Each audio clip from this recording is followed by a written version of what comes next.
Alright, what's going on, everybody? It is a new day. Today, we're going to be putting a mother mold on with Smooth-On's Plasti-Paste. So we've had this here in my last video. We did the complete silicone mold on this. I've let it sit overnight. It's completely cured. Now we can get a mother mold on it to have a rigid shell to set this in so we don't lose shape. Alright, a couple things that we want to do before anything. We want to make sure we got some materials. We're going to need some mixing sticks. We're going to need a material to mix everything together in. We're going to want a respirator. Now, one thing I did before the video was I did spray this down with some Smooth-On Universal Mold Release. It shouldn't really be a problem because silicone doesn't like to stick to it, but it never hurts. Alright, as you can see, this is your part B. It's going to be kind of a fibrous paste. It's very thick. So before you get into this, you want to mix this very well, because after it does sit, you will develop oils. They will rise to the top and sit here, so just mix a lot of oils back in. And your part A comes in a container like this, and it's just a dark, thick liquid, and we're going to mix those two together in just a cheap container you have. Whatever you have will do. Alright, now I do have two over here already done, but just to kind of show you the consistency of it, it's very thick. By the way, these are just some 8-ounce cups I just had cut down, so they're all identical size, because this is a 3-to-1 mix ratio. So you basically, if you're doing it by eye, if you're doing it in cups, you want 4 total cups, 3 of them for part B, and you're going to have 1 cup for part A, and you're going to fill them all to the same level.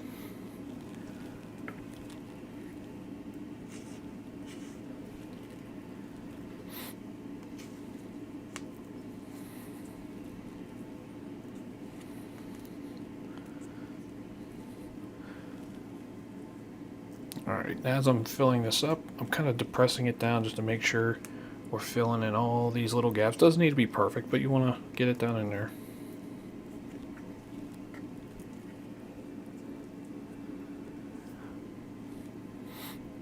Alright, now that we're near the top here, I'm going to go around. We're going to just kind of smooth that off. Alright, just get that smoothed up. Once you have that, we're going to take these 3 here, and we're going to take our 1 part A, which I'll show you here in a second. We're just going to get it all into a mixing container.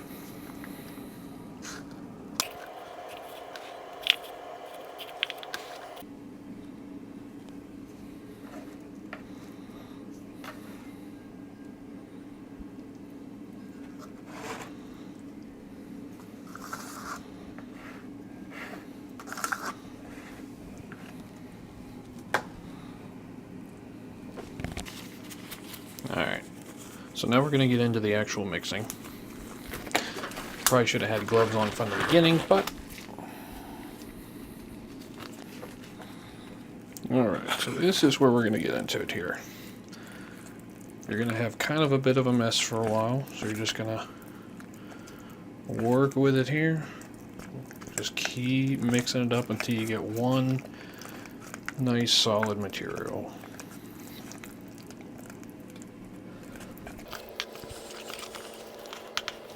Again. Remember, get your sides. Anytime you're mixing anything, make sure you're really hitting the sides, scraping along the bottom. As you can see here, we're already getting a nice solid uniform material.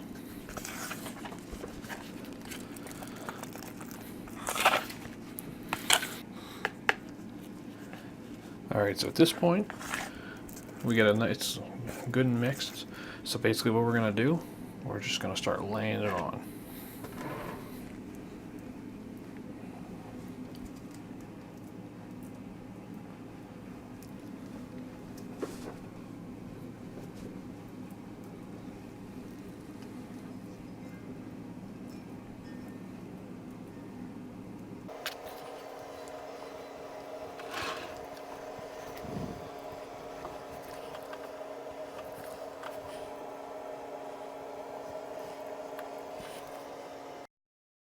Alright, so now that we got the first layer on, and you're just kind of just putting it all over everything. It does set up fairly quick, so you don't want to really take your time with this. You want to get it moving, and you also want to be aware of the fact that this stuff does heat up as it cures. So if you do get this on your hands, if you get it anywhere, you want to get it off as quickly as possible. Another thing is, you're going to be doing probably a couple layers of this, because basically what you're going to be looking for is at least a 3/8 inch thickness on it. You don't really need more than 1/2 inch. That's a little overkill. 3/8, you're going to get a fairly strong mold. I normally do 2 layers on my mother molds. Gets a nice uniform thickness, doesn't flex on me, keeps the mold nice and sturdy while it's in there and I'm casting with it. Alright, so we're going to let this guy sit, we're going to let this guy cure, and we'll come back when it's ready for the second layer. Alright, so as I finish this up, you can see it's setting up on here. It's getting very thick, it's warming up, I can feel it when I'm near it, or if it touches my glove I can feel the heat. Just going to keep working it gently, and as it sets it's going to start to stiffen, and you're going to hit a certain point where if you touch it, you're not going to push it, but it'll move a little. Alright, so you'll see these little points on here, and you're just going to kind of want to gently just push them down, because if they're sticking up and it cures, those are going to be like little barbs, because this is fibrous, so it's kind of like a fiberglass-ish type material. So when those cure, they're going to be very stiff, very pointy. So you want to get them pushed down now while it's soft, so you're not dealing with that later. Alright, and again, I can't stress it enough. You need a good pair of nitrile gloves. Make them nice and thick, because you don't want this stuff ripping through and getting onto your hands. You want good ventilation. If you do have a respirator, you want to use it. I wasn't really using mine for the purposes of this, because I wanted to be able to talk. But you want to use that, open a window, do whatever you got to do, because you don't really want to be breathing this in.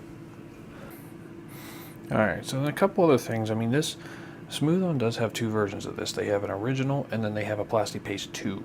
The 2 is paintable. This is not. So if you're going to be using this for repairs, which they advertise for, you're not really going to be able to paint over this stuff. It doesn't hold well. Alright, another thing is, once it is cured, or close to it, you can use denatured alcohol or acetone to try and smooth the surface out a little bit. You can use steel wool, something stiff, just to kind of smooth that out.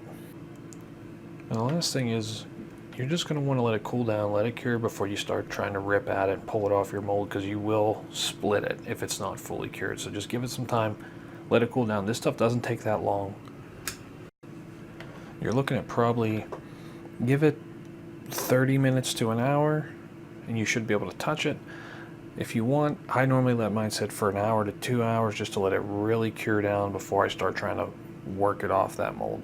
But we'll see how it goes. And that's basically it. That's your Plasti-Paste mold, mother mold, over a silicone mold. Alright guys, so that's basically it. That's making your mold. Hopefully you found some information useful in here. If you did, drop a like.